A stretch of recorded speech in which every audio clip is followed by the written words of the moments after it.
नमस्कार, मैं डॉक्टर शहजाद आलम। मैं यहाँ Tender Palm super speciality hospital में as a nephrologist, director nephrology department काम कर रहा हूँ। आज हम बात करेंगे डायलिसिस और डायलिसिस की ज़रूरत पे।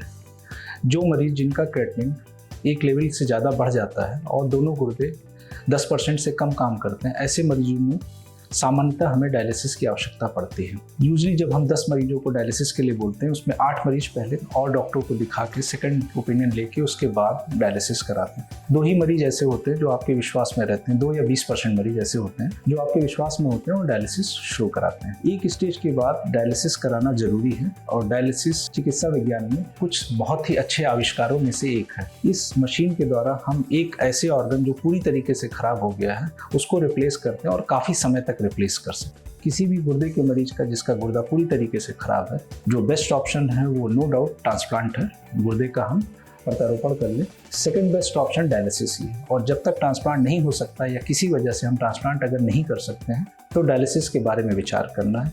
हम शरीर में इस जहर को लेकर 3 से 4 दिन से ज़्यादा नहीं रह सकते। ये धीमे धीमे शरीर को हमारे कमज़ोर करता है और बहुत सारे कॉम्प्लिकेशन पैदा करता है। जी मिचलाना, भूख न लगना, खुजली होना, पैरों में सूजन, सांस फूलना, ये सारे लक्षण हैं जो ये बताते हैं कि अब हो सकता है डायलिसिस की मरीज को ज़रूरत। बिना डायलिसिस किए कुछ दिन मरीज अपने शरीर को खींचता है, बट एक समय ऐसा आता है जब डायलिसिस इमरजेंसी डायलिसिस हो जाती। तो ये हमेशा बेटर है कि आप इलेक्टिव डायलिसिस ओपीडी में आके डॉक्टर से सलाह लेके डायलिसिस। इमरजेंसी डायलिसिस तब होती है जब मरीज अपने शरीर को बिना डायलिसिस के लंबा खींचता है, तब आईसीयू पे, वेंटिलेटर पे या इन सब तरीकों से डायलिसिस की शुरुआत करनी पड़ती है। तो अपने नेफ्रोलॉजिस्ट की बात को माने और डायलिसिस को जिस तरीके से वो ट्रीटमेंट देता है उस तरीके से इसे कराएं। हम यहाँ Tender Palm super speciality hospital में डायलिसिस की एक यूनिट बनाए हैं जो कि सारे राष्ट्रीय और अंतर्राष्ट्रीय मानकों को पूरा करती है। बेड की साइज, बेड की स्पेस, हमारी आरओ की वाटर क्वालिटी, जो फिल्टर हम यूज़ कर रहे हैं वो इंडिया में बेस्ट है।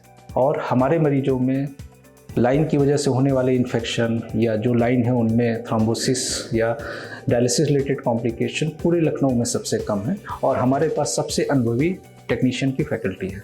हम आपसे निवेदन करेंगे कि अगर डायलिसिस की ज़रूरत है तो इसके लिए आगे बढ़ें और हमारा सेंटर इसके लिए बेस्ट सुविधा प्रदान कर रहा है। धन्यवाद।